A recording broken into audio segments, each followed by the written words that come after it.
দেখুন, একটা কথা বলার খুব স্পষ্টভাবে, সেটা হলো যে ধর্ষণের যে সংস্কৃতি তৈরি হয়েছে সেইটাকে আমরা প্রতিহত করতে পারছি না, এবং সেটা প্রতিহত করতে পারছি না তার কারণ কোথাও একটা সক্রিয় রাজনৈতিক মদত রয়েছে। কেমন আরজি করের ক্ষেত্রে মেয়েটি যেমন করে অদৃশ্য হয়ে গেছে, আমরা অন্তত চাইবো যে এক্ষেত্রে মেয়েটিকে সেন্টারে রাখতে এবং সব রকম চেষ্টা চালিয়ে যেতে। আর মনে রাখতে হবে যে প্রতিটি ধর্ষণ আসলে রাজনৈতিক ধর্ষণ।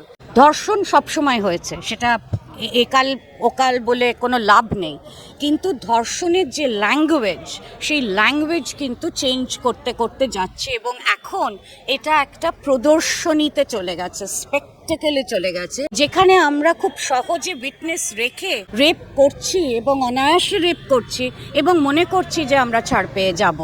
সেই জায়গা থেকে তো এটা হয়, অর্থাৎ ভয় ডর কিছুই আমাদের আর নেই।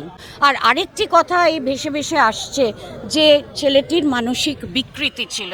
এই কথাটা বলা মানে যে নির্যাতন করেছে সেই নির্যাতনকারীকে কোথাও ছাড় দেয়া, কারণ এটা মানসিক বিকৃতির প্রশ্ন নয়, এটা হলো টোটালি একটা ক্ষমতার বিষয়। দেখো, আমার কাছে ক্ষমতা আছে, সেটা খানিকটা পৌরুষের সঙ্গেও যুক্ত।